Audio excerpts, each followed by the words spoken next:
Hello everyone, আজি গণেশ পূজা যাবৰ কাৰণে ৰেডি হৈ আছো। পৰখিয়া বাৰু পূজা আছিল কিন্তু কালি সৰস্বতী পূজা আছিল কাৰণে ভিডিওটো এডিট কৰি আপলোড দিবলৈ টাইমে নহলে। বাৰু এয়া মই কাপোৰযোৰ ধুনীয়াকৈ পিন্ধিলো। কাপোৰযোৰ কেনেকুৱা লাগিছে ক'বচোন দেই। দুৰ্গা পূজাতে লৈছিলো, মায়ে পিন্ধিছিলে, আপোনালোকে দেখিছেয়ে, কিন্তু মইহে পিন্ধা হোৱা নাছিলে মোৰ, সেইকাৰণে আজি ময়ো পিন্ধিলো। চিম্পলকৈ ওলাইছো বাৰু কাপোৰযোৰ ধুনীয়াকৈ পিন্ধি, আৰু মাকো মোৰ ইয়াৰিংছ এযোৰ পিন্ধিব দিলো, আৰু ধুনীয়াকৈ কেমেৰাত আজি ফটো ভিডিঅ' বনাইছো দেই, আপোনালোকে চাব ইনষ্টাত দিম।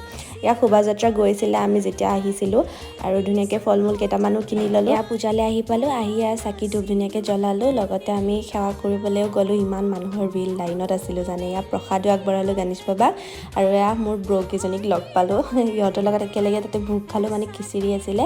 আৰু এতিয়া আমি দোকান চাব যোৱা প্লেনিং কৰিছোঁ গোটেইকেইজনীয়ে মিলি। আমি মানে এনেকৈ লগ পাওঁৱেই যে পূজাত, বৰ ভাল লাগে জানেনে। ইয়াত দোকানত মানুহ দেখিছেনে, আৰু এইখন দোকান আছিলে 50 টকাতে আপুনি যি মেকআপৰ বস্তু লয়।